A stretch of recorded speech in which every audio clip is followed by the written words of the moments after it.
And a good Tuesday evening, everyone, and welcome to our virtual NBC6 Voices on our Facebook and YouTube pages. I'm Jawan Strader. Well, Monday is the anniversary of the landmark case, Brown versus the Board of Education. The case is now regarded as one of the most significant Supreme Court decisions of the 20th century. It ruled that racial segregation in public schools violated the 14th Amendment. Now, its celebration also calls for reflection as well, especially after this unforgettable school year comes to an end. So tonight, we want to take a closer look at resources provided to low-income students, especially those students of color. And we'll talk about the COVID slide as well and what can be done to help students catch up academically after more than a year of learning remotely. I know a lot of us parents can relate to that. So Kaylin Lee is the 2020 Rookie Teacher of the Year from Miami Carroll City Senior High School. Welcome to the show this evening, Kaylin. Hello, how are you? I'm great. And congratulations on that special honor as being the 2020 Rookie Teacher of the Year. That's awesome. Thank you so much. Thank you. It goes to show that you're definitely in the right field. And you, like so many teachers, we appreciate your service and what you do for us. So I'm going to go ahead and I'm going to hit you with some tough questions. Okay. Well, the first and foremost, how has the school year been for you? I mean, because this has been a really difficult year for so many. Right. So the school year has been difficult. I think that is the most accurate way to put it. I think that teachers are going above and beyond to make sure that our students have the things that they need to be able to function the best that they can during this pandemic. But I also know that a lot of students are checked out mentally at this point. There's been a lot of, students who have not been consistently coming to school for various reasons. Some of those things are regarding resources. If they are online students, these things also, involve just keeping up in what is now expanding to become a more virtual world. So it's give or take. I definitely think that a lot of the students are trying their best as well as the teachers. It's been a learning experience, but it hasn't been an easy one. What's your assessment as far as students of color and speaking with other teachers and how they fared during this last school year? Right. So one of the easiest ways to answer that question is solely based off of the attendance rates. I mean, I think that a lot of inner city schools, I know for a fact that a lot of inner city schools have been suffering a lot with attendance rates. And we know that if students aren't going to school, they're not learning. If they're not learning, then you're widening that COVID slide, that summer slide, especially in comparison to schools in, more affluent neighborhoods with a little bit more home stability, things of that nature. So it's been very, very tough.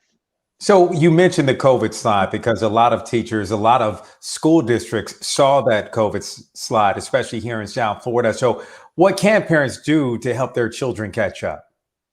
I definitely recommend that if there is some type of a summer program or summer school, something to that effect that you can sign your kid up for, attend, have them read. Reading is so important. The more that you read, the more you're going to build on your vocabulary. The more you're going to have the ability to have stamina for those standardized assessments that students are going to have to take and pass for graduation requirements. I think that also reaching out to your teacher to ask what are some things that you can do to sharpen your specific skill sets. All students have different needs. And if we give everyone the same solution, that's not necessarily the right solution for everyone. So asking your teacher, some things that can help, but some programs that you could use over the summer are Reading Plus, you can use No Red Ink, you can use Khan Academy. All of these things are resources that you can use during the summer to help you stay on top of your game. Well, Kaylin, I want to ask you about being a teacher and when it comes to Black history, because I know when I was in high school, Black history was basically very little. It was maybe one chapter that was taught, if that. And we were lucky to even get that. But there was so much more that needed to be learned. So you're an English teacher. So you have real concerns about how history and recent Black history is taught in South Florida classrooms. So explain what you would like your students to learn. I like them to learn that you can value other people. And the only way that you can do that is by exposing students to different cultures, exposing students to different experiences so that we can understand each other a lot better. I think that the conversation regarding diversifying our curriculum goes beyond just having a conversation about adding Black history into your classes. The benefits are more than just coming from a historical lens. It also comes from an empathy lens. If you understand where a person is coming from, if you understand their situations and the reasons why those situations happen, it makes it a lot easier for us to give our children the tools to have conversations about race, about systemic inequity, about ways to solve these issues that our students are facing right now and the ones that they're going to face in the future. But if they don't have that background knowledge, it makes it impossible to actually be able to give them the tools to attack some of these larger issues, beyond the fact that it's extremely important to understand that people have contributed to this society, and people that look like our students also have contributed to this society as well. Do you believe the district is doing enough to educate teachers and staff about racism? I don't think so. No, I can very confidently say no, because we still have a lot of issues. I mean, there's no reason to stop, right? Just like you said initially, Brown versus Board of Education, we're going to be remembering that decision in a few days, honestly. And if we stop at Brown v. Board and we don't continue to push, then we settle for the status quo. And I think that by not pushing our teachers to infuse more culturally relevant pedagogy into their own classes, the district infusing it on the pacing guide, making it so that our students are exposed to, more than just Martin Luther King for 9th grade, 10th grade, and 11th grade, and expose them to other individuals who have contributed to, society and also to Miami, because that's where we are. I think that it's very important for us to train and make it required for our teachers to go through diversity coursework and training, and so that they can have the tools to really teach based off of your audience. That's how kids do better. Right now, we saw from our FSA data recently that only 40% of Black kids between 3rd and 10th grade pass that ELA assessment, in comparison to 66% for Hispanic students and 77% of white students. That is by definition disparity. And I think that if we are not trying to change those issues, and if we're not seeing actively these things getting better, then obviously there's room for reevaluation and self-reflection. And you mentioned Brown versus the Board of Education. We're talking about 67 years after the ruling. So do you feel like the quality of education in South Florida is fully equal?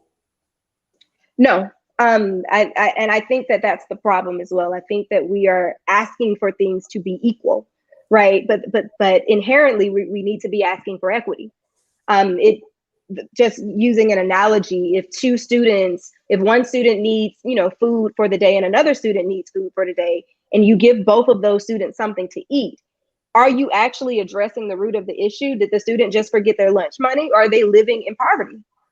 And those are the conversations that we need to start having, creating equitable systems within our education system. Equality isn't enough when two people are on completely different playing fields. It's equity that the verbiage that I would advocate for us to start using, so that we can be trying to prescribe something for what we're facing. But if you don't actually recognize what the problem is, what the disease is, what the cancer is, there's no way to kill it. And last summer, you called for Miami-Dade Public School District to have a Black Educators Town Hall. Did it ever happen? Yes, because I created it. It wasn't happening from the district. I think that now recently there have been some listening sessions that have happened throughout a number of communities, and that is something that is important. I guess it didn't happen quickly enough, which is why I saw a need to kind of, do it with the individuals who consistently had these conversations with me. It was live streamed on YouTube. It was also picked up by the Miami Herald. So a lot of awesome faces were there. Dr. Marvin Dunn, who is the author of the book Black Miami in the 20th Century. He was one of our speakers. We also had the vice president of high schools, Ms. Alexandria Martin. She was a speaker. We had Ms. Valencia Gunder. It was quite a few people that were on that call. So, and I think it was important, but if it's not happening, then we have to make it happen on our own. Right. That's right. Very well said. And with everything that has happened in the past year, the past couple of years, have you had conversations with your students about what happened to George Floyd, Breonna Taylor, and Ahmaud Arbery? Right. Yes, I have those conversations consistently because I teach with a focus of culturally relevant pedagogy within my own classrooms. That's the crux. If we're not talking about these issues and having, conversations beyond just, George Floyd, having a conversation about Trayvon Martin gives teachers or students those foundational skills to be able to really analyze these particular situations. It's not just about seeing the trauma on a consistent basis. It's about having the analytical skills to articulate what you're seeing, why you're seeing it, and how we can change it. That's what the education system is for. We use all these fancy terms, these standards to get students to that level to be change makers. And our students have the capability of doing it. We just have to make sure that we're giving them the tools and exposing them to the things to make that happen. And earlier this year, Florida Governor Ron DeSantis said that there's no room for critical race theory in Florida schools. And he wants to give teachers who take a Florida Civic Seal of Excellence course a $3,000 bonus. Do you agree with that? I don't agree with that at all. That is not the same thing as diversity, equity, and inclusivity. That's not the same training. It doesn't require you to think the same way. The key word here is critical, right? Critical race theory. I think that that particular terminology forces you to look at issues in a certain way. Understanding differences, understanding why people do the things that they do, understand why our communities perform the way in which they perform, or, why we have experienced the things that we have experienced, and how to really take those tools and be practical with those tools. That's the purpose. A civics class, not so much. Hey, man, Kaylin Lee, thank you so much for this in-depth discussion. I can see why you are the 2020 Rookie Teacher of the Year. You did the thing. I appreciate it. I appreciate you as well. I had so much fun. Thank you for inviting me. You got it. And once again, keep doing what you're doing. We appreciate your service and all you give back to our students in South Florida. Thank you. You're very welcome. Well, moving on now, the pandemic took a toll on more than education. Youth sports came grinding to a halt last spring in our area and experienced a number of shootings where children and teens fell victim to gun violence.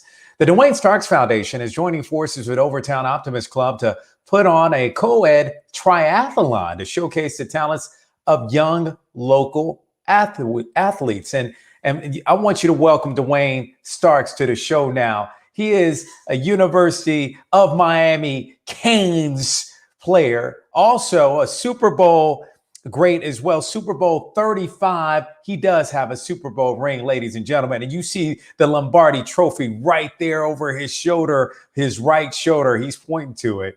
But Dwayne continues to do a lot. He's from the Overtown area and he continues to give back. He has given over 150 scholarships over the years to students from the inner city. So Dwayne, thank you so much, my brother. You got it, man. I think you are muted right now, so you need to unmute. I believe we got you muted. There you go. Thank you, Juwan, man. It's great to be on the show, man. It's always good to be here, man. Oh, brother, it's always good to have you, man. You start. I try, my brother. I try, Well, I want to ask you a triathlon? Yes, why now? And why now? Well, basically, I kind of grew up on the parks in Overtown. And, one thing I've always done was give back to the community through sports events. That led to raising money for a scholarship giveaway, turkey giveaway, Christmas toy, all that stuff. So, I used to do the football camps. And one thing about the football camps, how much did the kids get out of it besides that one day? So I wanted to find something that, if I was going to do a one-day camp, what is the purpose for having it? And that purpose for having it was to raise funds to support all the neighboring parks. Guys like myself who grew up at Gibson Park, Williams Park, Reeves Park, all the parks that's over town, even played at Moore Park, Hadley Park, which is some of the parks that are going to be participating in this event.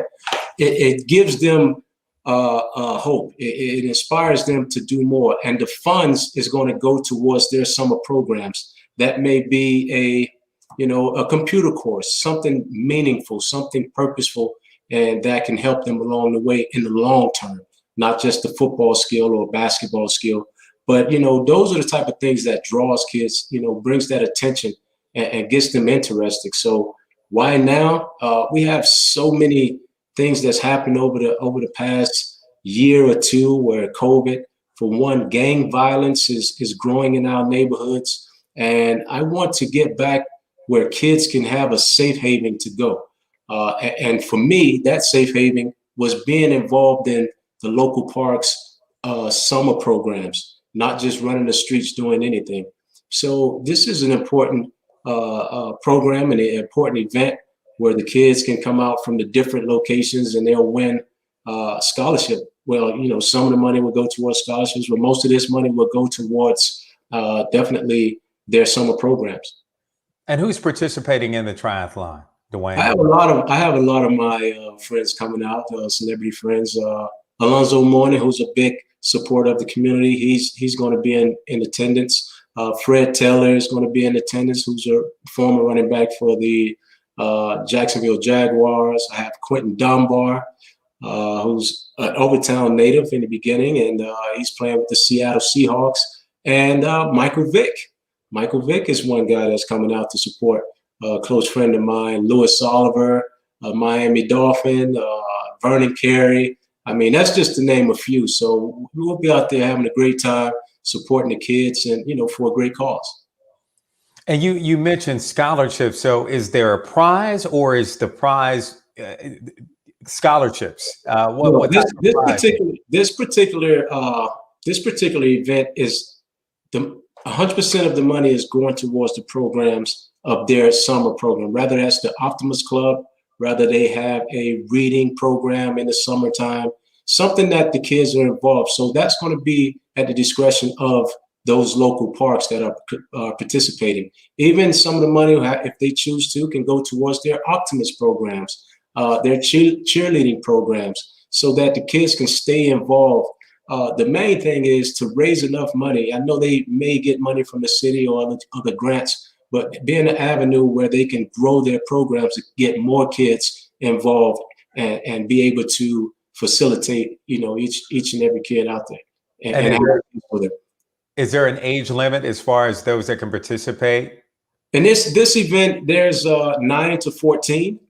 When it comes to, I'm doing some other things with my Star Life Prep Academy, which is coming soon. I'm working with the CRA and working with, hopefully that the Commissioner Watson, grant a location for us so that we can host a trade school for everyone.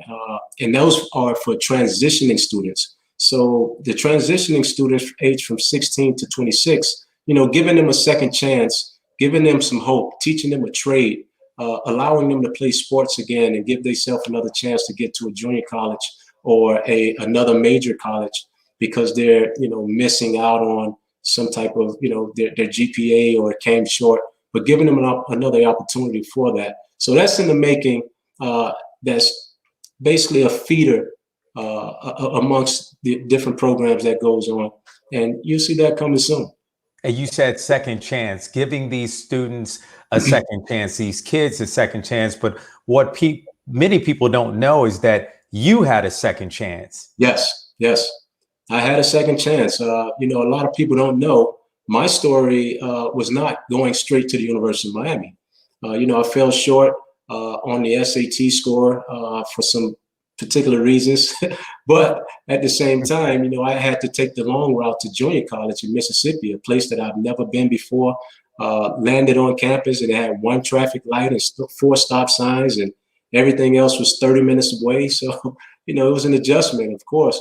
But, by having that opportunity to do that, it inspired me, and it gave me hope that I can continue on my career. And like myself and several others, they made it out of that that step. They took that step and got to the next level. So that's what I want to do for a lot of the transitioning kids, transitioning out of high school, helping them to, reclassify, helping them to do the SAT preps, ACT prep, get them all, where they don't give up on themselves. Some kids, they give up on themselves after they fail a test or after they drop out of high school. But this program and this trade school would allow them to come back and get all of those things straightened out and give them another chance. What do you have to say, Dwayne, to those youth out there that feel that there is no place to turn to, and they feel like they don't have a voice, and they're looking at you right now like, well, he made it out the hood, and they're wondering, can they do that? Can they make it out as well? And it's funny because we just had an NFL football draft, and you posted some pictures showing when you were drafted. Yeah, and it touched me because the person that's hugging you over your shoulders, your back, I believe is your father. Yes. And your family's right then and there. Yes. But what do you have to say to the youth? Some of them may be watching now. They may be watching, first thing in the morning. What do you have to say to them? The first thing I'll say, as you live and learn, you learn how to live. And what I've learned on how to live is to keep one foot in front of the other, because you never know. You can't see your future. I mean, all you can do is just do the right things to try to get there. So as long as you continuing to do the right things to try to get there, the doors will open up. So that was a lesson that I've learned. If you would say, when I failed the math test at Miami-Dade Community College, and not knowing that I would have another opportunity to make that right, that changed things. And if I would have given up the first time when I fell short on it, then I would have never been able to go to the University of Miami. From my transition from the junior college, stopping at Miami-Dade for, the whole summer of '95, and, being able to get those grades that they wouldn't accept and make those up here, man, that's just a blessing. And that was the turning point, because I kept one foot in front of the other. Very powerful testimony, Dwayne, man. We really appreciate you, brother. And real fast, before I let you go, where can people find out more information in regards to the Dwayne Starks Foundation and the triathlon? Well, on May 22nd, basically we're going to have the triathlon at Theodore Gibson Park, which is 350 Northwest 12th Street. That's going to be from 10 a.m. to 2 p.m. To find out more about the events, you can go on to www.dwaynestarksfoundation.org. And the email is pretty much the same, info@dwaynestarksfoundation.org. All right, Dwayne Starks, NFL legend, my man. I called you a legend. I called you a South Florida legend at the same time. So, my man, I'm so proud of you, man. Continue to do what you do. I'll do, man. And I want to thank, Aisha Haynes. She's the director of the park at the Overtown Optimist, and Ben Hanks, that has been a great help to make all of these things happen. We're collaborating with them, as well as the sponsors, Sand Viper, big help. They're providing all the uniforms for the kids. That's going to be a great look, and so forth and so forth. I know I'm running out of time, and I hate to, I hate to go out without thanking everyone, but Sand Viper, Overtown Optimist, Toast Distilleries, DZ Construction, Scent Bomb, big sponsors that really helped us out and get through this. All right. Well, it does take a village, my brother. You can't do it by yourself. No, you can't. So, again, we appreciate what you do, my brother. So thank you so much. And we look forward to the event, and we look forward to your new prep school as well. Oh, thank you. Thank you very much. You got it. All right. Well, that's our time for the show tonight. You can watch this program Saturday morning on NBC6 at 9:00 a.m. And be sure to follow me on Instagram and Facebook. I'm at Juwan NBC6. And you can also message us on social media if you have a story idea. And before we go, remember, education is the key to success. If you believe, you will succeed. We'll see you next time. Have a great week.